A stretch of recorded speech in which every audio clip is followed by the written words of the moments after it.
I've always been a little bit obsessed with understanding how the natural world around me works. My parents instill in me the importance of questioning everything.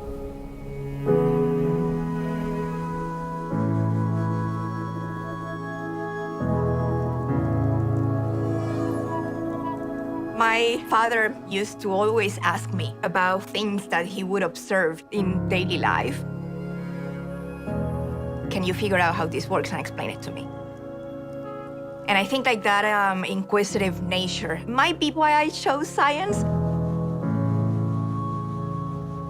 It was a way of satisfy that curiosity to discover.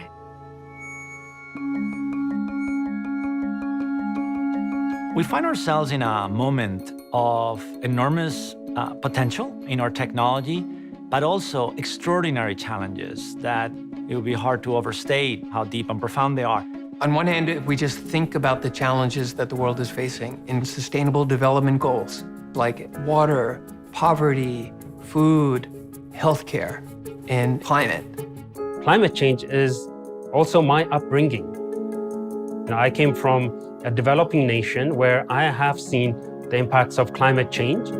And we are all witnessing the impact of a global pandemic and the realization that, it will probably not be the last one. We didn't have the luxury of decades to solve that. We needed to find a solution fast. In healthcare, it takes 17 years on average between the time when scientifically we know that something can work to the time when it's available for use. And we are just building knowledge so quickly, it's become very difficult, almost impossible for even scientists to keep up. If we can compress the time to discovery, we can find solutions to some of the most pressing challenges that we're facing today. Those are daunting, massive challenges, and without accelerating the rate at which we discover solutions, there is no path to be able to address these fundamental challenges. We really don't have much time to waste. IBM Research is a community of scientists, engineers, and designers of all sorts of disciplines. We have mathematicians and physicists and chemists and experts in AI and quantum. And we come together to create and imagine new ways to process information and generate the next advances in computing. IBM Research has played through our history and continues to play a central role of creating new solutions and imagining new ways to bring computing to solve some of our hardest problems. And if we weren't here, I think we would lose a massive vector of progress for the world.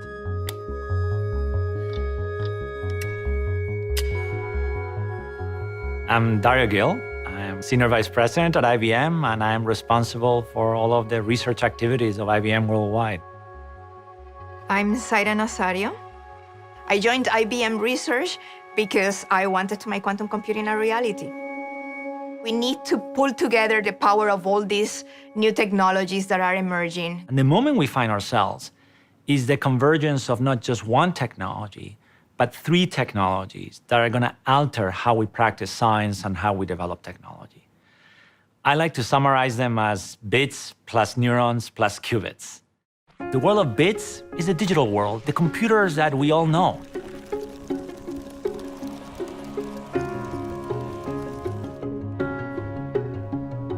Now enter the world of artificial intelligence.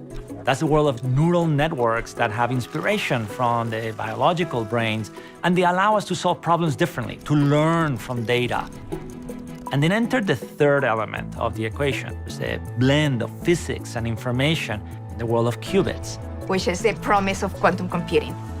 All combined together. With that purpose and focus to discover faster. Our objective is to accelerate the rate of discovery by a factor of 10x. So we want something that would have taken 10 years to do in 1 year, or something that cost 100 million to do it in 10 million. I think what the world hasn't grasped yet are the implications of the convergence of these technologies in the context of accelerating scientific discovery. We really have set ourselves the target of not a little bit better, but really a significant jump.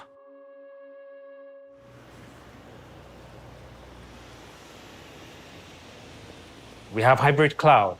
We have quantum computing that's on the horizon. There's a lot of progress that has happened in AI. I think it's going to be important for us to figure out how we're going to make them more accessible so that scientists do what they do best, which is really focusing on tough problems. My name is Solomon Asafa, and I'm a vice president at IBM Research. I lead strategy related to climate and impact science. Ultimately, the vision that we have is how do we develop the tools, the framework, and the hybrid cloud-based platform so that it's accessible for someone with just a computer and an idea. Let's say we have a scientist in a lab, a university, fresh postdoc. All she has is a computer, some simulation software, and some ideas. She could use deep search to go through years of publication. She doesn't have to download all of the documents. She can just access the cloud.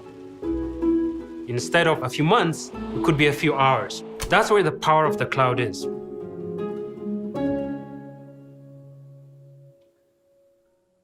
AI is a very important and powerful capability that allows us to harness data in new ways to achieve tasks that were previously impossible. So one of the key things that our teams at IBM are working on are AI technologies that can ingest scientific articles. And essentially the computer, in some sense, is reading those articles. And that trains AI models to help advance the scientific process. The role of the computer here is really to augment human capability. My name is John Smith, and I'm a research scientist at IBM. A team at IBM Research used the tools of accelerated discovery to speed up the process of designing antimicrobial peptides. Antimicrobial peptides can help with challenges around antibiotics. What the team at IBM Research did is essentially train a set of AI models to create a generative model, and that generative model then could be applied to propose truly novel, new designs for antimicrobial peptides that no team of scientists have ever come across before. In this case, it worked. The IBM Research team got a publication in Nature this past summer, 2021.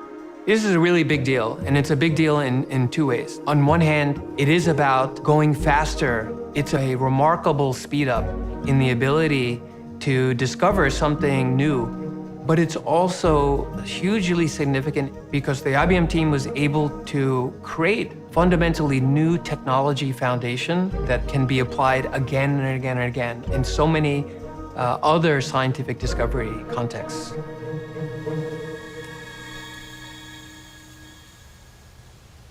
If you want to model nature, if you want to understand like how chemistry works and physics work, you should build machines that work like nature. And that's really a core element of the story of quantum. Quantum computing is a completely different paradigm of computation. And we are accustomed to what we call classical computing, using zeros and ones to process information. Quantum computing does the processing of information and manipulates information in a completely different way. You want to design a better molecule, let's say a better lithium chemistry to build a better battery to electrify transportation. You either experiment, you try theory and computation to make calculations, but with quantum, because it's designed to work like nature, you can actually calculate it with a totally different level of fidelity. That's its power. It brings something which is just mind-blowing to the space. It is not just faster, it's just a completely different paradigm. And you need to understand how it can benefit you, the science that you do, or the operations in the business that you conduct, and start preparing. Because that's the revolution that's coming. You can solve problems using quantum computation that are intractable, that you cannot solve, even with the most powerful classical computers. Quantum is a promise of what the future can be. We have an amazing partnership that we started with the Cleveland Clinic. They're one of the best hospitals in the world, and they just celebrated their centennial. And they asked themselves this actually important question to say, what does the next 100 years look like? And one of the conclusions that they reach, which is very common across industries, is that it will be the combination of their field, the world of discovery of life sciences and healthcare, combined with the world of information, right? And with the world of computation. What gets me up in the morning every day are two things, equally important to me: patients and research. Our mission statement in Cleveland Clinic is caring for the sick, researching for health, and educating those who serve. I'm Dr. Lara Jehai. I'm the Chief Research Information Officer for the Cleveland Clinic Health System. There are hundreds of steps that we need to go through in the context of a single research project. These months add up to years. And with this partnership, we are hoping to accelerate that from the years to the days and the weeks. If you are a patient who is dealing with heart disease, you are dealing with this disease now. If you knew that that answer was in a lab somewhere and it's not getting to you until 17 years from now, how are you going to feel? How is that acceptable? A commitment towards research is an intangible quality that is very difficult to describe, but for people who work in research, it is one of those things where you know it when you see it. And it was pretty obvious from our earlier conversations with IBM that that intangible quality is there.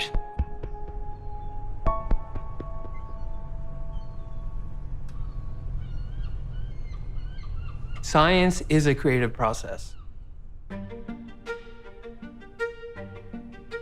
It's about imagination.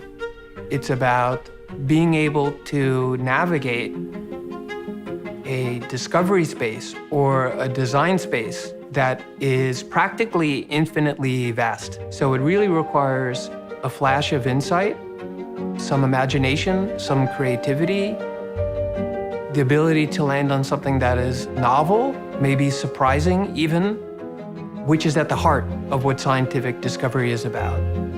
That discovery mindset can be used in the world of business, in the world of policymaking, new areas of problems that may have absolutely nothing to do with science. But the act of creativity, as an element of the scientific process, is the act of imagination, the act of hypothesis generation. You pose a hypothesis and then go through different steps in order to discover a solution. And that's a very important part of the scientific method, that aspect of sharing and building on each other. And it's a loop, it's a continuous loop of doing that process. I always associate it with frontiers. You look on the horizon and you're curious as to what's next. And there is a process and a method to go and look. This is not a purely scientific endeavor. It's creativity throughout. I believe that non-scientists use the process of discovery more than they might realize. Supply chain resiliency, for example. We can actually discover faster what kind of disruptions could happen in the future. Another example, policy intervention, is a very, very complex space. Governments could create a hypothesis and try it out fast and figure out what is the best policy intervention to solve some of the hardest problems. I think that can apply to every sector, every company, every area in the world. We are eager for partners to join us in this journey to discovery because the problems that we're facing are really tough problems. But when we have great challenges, it focuses the mind of lots and lots of people and lots of institutions. We need all the help we can get.